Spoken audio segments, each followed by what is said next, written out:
दोस्तों, एक सवाल। अगर आपको पता हो कि एक पुरानी हवेली में करोड़ों का खजाना छुपा हुआ है, लेकिन साथ में यह भी पता हो कि उस हवेली में जो भी गया वो कभी वापस नहीं आया, तो क्या आप जाएंगे?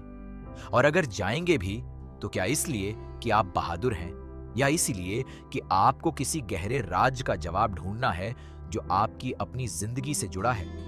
यह है 2025 की कन्नड़ हॉरर थ्रिलर फिल्म छू मंत्र। एक ऐसी कहानी जिसमें एक अंग्रेज की खूनी विरासत, एक परिवार की तबाही, एक बेटे का अधूरा काम और एक भूत बंगले का अभिशाप सब एक साथ उलझे हुए हैं। डायरेक्टर नवनीत ने इस फिल्म में हॉरर, थ्रिलर और मिस्ट्री को इस तरह बुना है कि हर मोड़ पर एक नया झटका मिलता है। कहानी शुरू होती है ब्रिटिश राज के जमाने से, इंडिया की आजादी से पहले के दिनों से। नैनीताल के पहाड़ी इलाके में एक विशाल भव्य हवेली है जिसे मॉर्गन हाउस कहा जाता है। इस हवेली का मालिक है जॉर्ज मॉर्गन, एक अंग्रेज टैक्स कलेक्टर जो ईस्ट इंडिया कंपनी के लिए काम करता है। जॉर्ज मॉर्गन एक क्रूर, लालची इंसान है। वो गांव वालों से जो टैक्स वसूलता है उसका हिसाब किताब गड़बड़ा कर रखता है, असली टैक्स से कम दिखाता है और बाकी पैसा अपनी जेब में रखता है। अपने सबॉर्डिनेट्स को भी हिस्सा देता है ताकि वो उसकी करतूतों पर चुप रहें। इतना ही नहीं, मॉर्गन हवेली की कीमती चीजें चुपके से बाहरी ट्रेडर्स को बेचता है और उसके बदले में हीरे लेता है। इस तरह मॉर्गन ने एक बड़ा खजाना जमा कर लिया है जो हवेली के नीचे कहीं छुपाया हुआ है। मॉर्गन की जिंदगी में एक औरत आती है, मोगरा। मोगरा गांव की एक अनाथ लड़की है, बेहद खूबसूरत, जिसे गांव वालों ने पाल पोस कर बड़ा किया। मॉर्गन को मोगरा से प्यार हो जाता है और वो उससे शादी कर लेता है। मोगरा मॉर्गन की बीवी बन जाती है और मॉर्गन हाउस में रहने लगती है। लेकिन मोगरा का यह प्यार सच्चा नहीं है। मोगरा एक महत्वाकांक्षी औरत है जो गांव पर राज करना चाहती है, उस खजाने पर कब्जा करना चाहती है। मॉर्गन उसके लिए एक जरिया है। जब गांव के लोगों को मॉर्गन की करतूतों का पता चलता है कि वो उनसे लूट रहा है, उनके पैसे चुरा रहा है, तो गांव में विद्रोह भड़क उठता है। गांव वाले एकजुट होकर मॉर्गन हाउस पर हमला कर देते हैं। हमले में मॉर्गन के सारे रक्षक मारे जाते हैं। मॉर्गन किसी तरह उस हमले से बच निकलता है, लेकिन उसी वक्त मोगरा उस पर वार कर देती है। मोगरा मॉर्गन को मार देती है। खजाने और सत्ता के लालच में अपने पति को ही खत्म कर देती है। लेकिन मरते मरते मॉर्गन अपनी पिस्टल उठाता है और मोगरा को गोली मार देता है। दोनों वहीं मॉर्गन हाउस में एक दूसरे के हाथों मारे जाते हैं। लालच और धोखे की यह कहानी खून से लिखी जाती है। उस दिन के बाद से मॉर्गन हाउस में एक अजीब ऊर्जा बस जाती है, एक ऐसी शक्ति जो वहां आने वाले हर इंसान को नहीं छोड़ती। अब आते हैं आज के जमाने में। गौथम एक मशहूर पैरानॉर्मल इन्वेस्टिगेटर है जिसे लोग डायनेमो के नाम से जानते हैं, जिसका किरदार शरान ने निभाया है।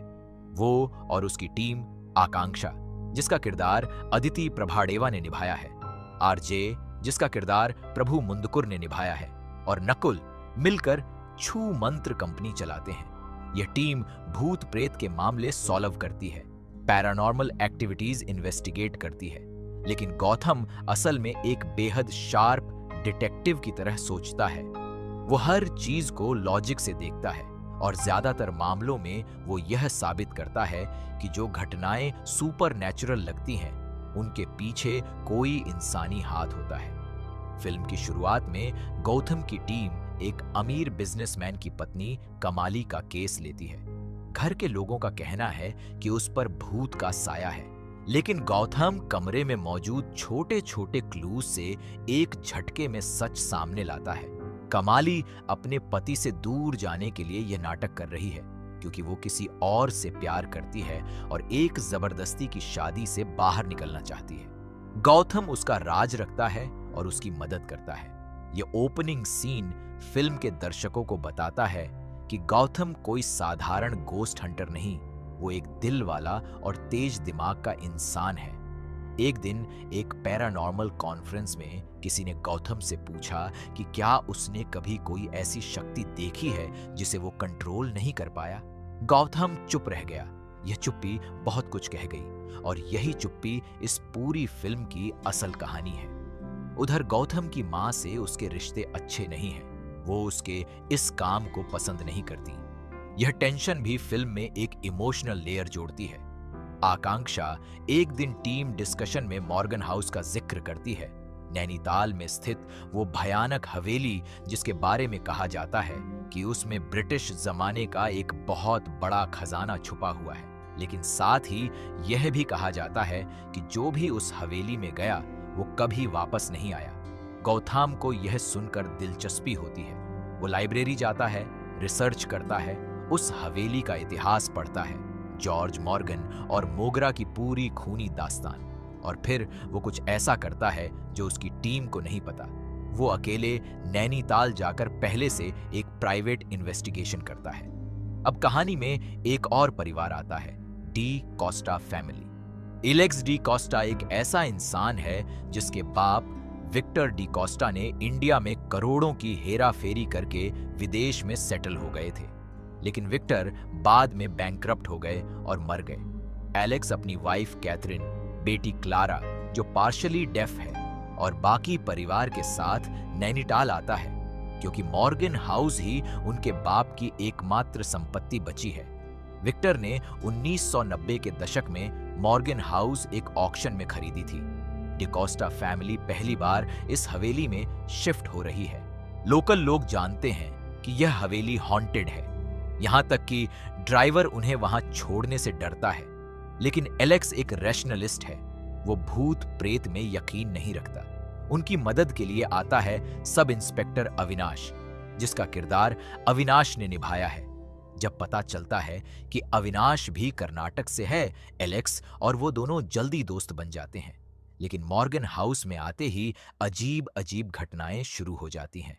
कैथरीन को पैरानॉर्मल चीजें दिखने लगती हैं, अजीब आवाजें सुनाई देती हैं। क्लारा, जो पहले से थोड़ी अलग थी, और भी ज्यादा डेज्ड और डिस्टेंट हो जाती है, जैसे वो किसी और दुनिया में हो। घर का तहखाना खास तौर पर खतरनाक साबित होता है।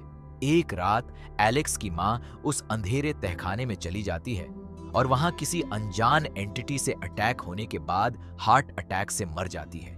ये देखकर एलेक्स हिल जाता है, उसका रैशनलिज्म टूटने लगता है। एलेक्स को अब एहसास होने लगता है कि हवेली में कुछ है, कुछ जो उनके परिवार को निगल रहा है। अविनाश और लोकल चर्च के पादरी मिलकर डिसाइड करते हैं कि गौतम को यानी डायनमो को बुलाना होगा, और गौतम आता है। लेकिन जब एक्सोर्सिज्म की कोशिश होती है तो एक बहुत बड़ा ट्विस्ट सामने आता है। सबको लग रहा था कि बुरी शक्ति क्लारा पर है, लेकिन असल में पॉसेस्ड है कैथरीन, एलेक्स की पत्नी। वो डेमनिक स्पिरिट कैथरीन के शरीर में है और उसके जरिए तबाही मचा रही है। ये सच्चाई सामने आते ही पूरा माहौल बदल जाता है। गौतम एक्सोर्सिज्म शुरू करता है, लेकिन वो इविल स्पिरिट बेहद ताकतवर है। वो कैथरीन के शरीर का इस्तेमाल करके एलेक्स को और बाकी कैथोलिक प्रीस्ट्स को मार डालती है। गौतम बड़ी मुश्किल से उसे टेम्पोरेरीली कंट्रोल करता है, लेकिन तभी वो स्पिरिट छोटी बच्ची क्लारा को थ्रेट करने लगती है। गौतम अपनी पकड़ तोड़ता है ताकि क्लारा को बचाए, और इसके नतीजे में वो स्पिरिट उसे मार देती है। लेकिन मरने से पहले गौतम उस स्पिरिट को एक कॉन्डुइट में बंद करने में कामयाब होता है। स्पिरिट कैथरीन का शरीर छोड़ देती है, लेकिन कैथरीन भी इस प्रोसेस में बच नहीं पाती। और यहां फिल्म का सबसे बड़ा ट्विस्ट आता है, ये पूरी डी कोस्टा फैमिली की त्रासदी। ये सब 2004 में हुआ था, और वो डायनमो जो उस हवेली में गया था और मर गया, वो प्रेजेंट डे गौतम का बाप था। गौतम के बाप का नाम भी डायनामो था।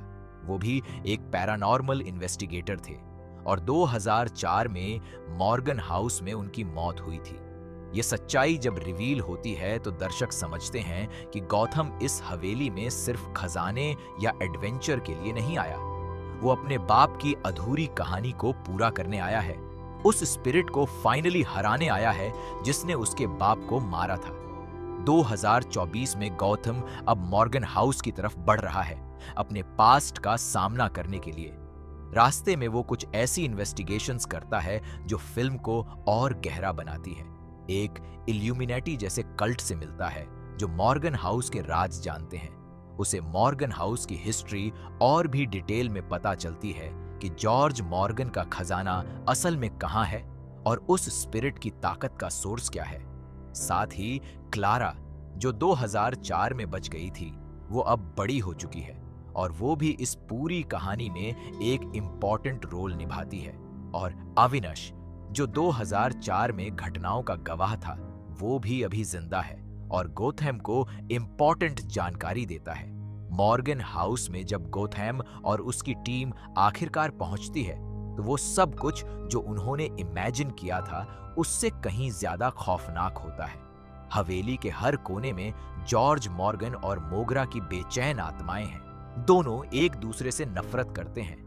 दोनों उस खजाने से चिपके हैं जिसके लिए उन्होंने एक दूसरे को मारा था। गौथैम अपने बाप की रिसर्च नोट्स और अपनी तैयारी के दम पर उस स्पिरिट का सामना करता है और यहाँ फिल्म का क्लाइमैक्स है, एक लंबी, इंटेंस, सुपरनैचुरल फाइट जिसमें गौतम को अपनी टीम बचानी है, उस स्पिरिट को हराना है और अपने बाप का हिसाब पूरा करना है। लेकिन खजाना, वो असली खजाना, वो गोथैम को मिलता है। मॉर्गन ने जो हीरे और सोना छुपाया था वो एक सीक्रेट चेंबर में है, लेकिन इस खजाने को लेकर एक ट्विस्ट है। खजाना सिर्फ मटेरियल नहीं है, यह उस हवेली की ईविल एनर्जी का सोर्स भी है। जब तक यह खजाना वहां है, मॉर्गन की आत्मा वहां रहेगी। गोथम एक डिफिकल्ट डिसीजन लेता है। फिल्म का एंडिंग एक सेटिस्फाइंग क्लोजर देता है, जहां उस ईविल स्पिरिट को फाइनली शांत किया जाता है, लेकिन साथ में एक ऐसा क्लिफ हैंगर भी है जो सीक्वल की ओर इशारा करता है। फिल्म के आखिर में गौतम एक ऐसे बड़े अनुभवी पैरानॉर्मल एक्सपर्ट से फोन पर बात करता है जो हिंट करता है कि यह कन्नड़ हॉरर यूनिवर्स का डॉक्टर विजय है, वही जिसे क्लासिक फिल्म अप्तमित्र में देखा गया था। और बॉलीवुड में यही डॉक्टर विजय का कैरेक्टर डॉक्टर अदितिया बनकर भूल भुलैया में अक्षय कुमार ने निभाया था। ये कैमियो पूरी फिल्म को एक कन्नड़ा हॉरर यूनिवर्स का हिस्सा बनाता है और आगे के एडवेंचर्स की उम्मीद जगाता है। लेकिन फिल्म ठीक एंड नहीं होती, एक सिनिस्टर ट्विस्ट के साथ खत्म होती है। गौतम जब टीम के साथ हवेली से बाहर निकल रहा होता है तो रास्ते में एक टी गार्डन में उसे एक अजीब आदमी मिला था। वो आदमी जो बाहर था, फिल्म के आखिर में रिवील होता है कि वो कोई और नहीं बल्कि जॉर्ज मॉर्गन की भटकती आत्मा थी और उसने पहले से ही गौतम की टीम के लिए एक जाल बिछाया हुआ था। जैसे ही टीम हवेली से बाहर निकलने की कोशिश करती है, उन्हें एहसास होता है कि वो फंसे हुए हैं। हवेली की टेरिटरी उन्हें बाहर नहीं जाने दे रही। जॉर्ज मॉर्गन की आत्मा अभी भी उनके इर्द गिर्द है। छूमंतर एक ऐसी फिल्म है जो कई लेयर्स में बनी है। एक लेयर है कॉलोनियल एरा की हिस्ट्री, दूसरी लेयर है डी कॉस्टा फैमिली की त्रासदी, तीसरी लेयर है गौतम और उसके बाप के बीच का इमोशनल कनेक्शन और चौथी लेयर है present day adventure. Director Navneet ने इस फिल्म को लिमिटेड बजट में एक बेहद एटमॉस्फेरिक और विजुअली इंगेजिंग तरीके से शूट किया है। मॉर्गन हाउस का एम्बियंस, उसकी पुरानी दीवारें, अंधेरे कॉरिडोर्स और वो सेंस कि कुछ हमेशा देख रहा है, ये सब मिलकर एक क्रीपी एक्सपीरियंस बनाते हैं। तो दोस्तों, ये थी चू मंत्र की पूरी कहानी। एक लालची अंग्रेज की खूनी विरासत, एक बेटे का अपने बाप की अधूरी लड़ाई को पूरा करने का सफर और एक ऐसी हवेली जो अपने अंदर आने वाले को कभी आसानी से जाने नहीं देती। अगर आपको यह कहानी पसंद आई तो वीडियो को लाइक करें और हमारे चैनल को सब्सक्राइब करें।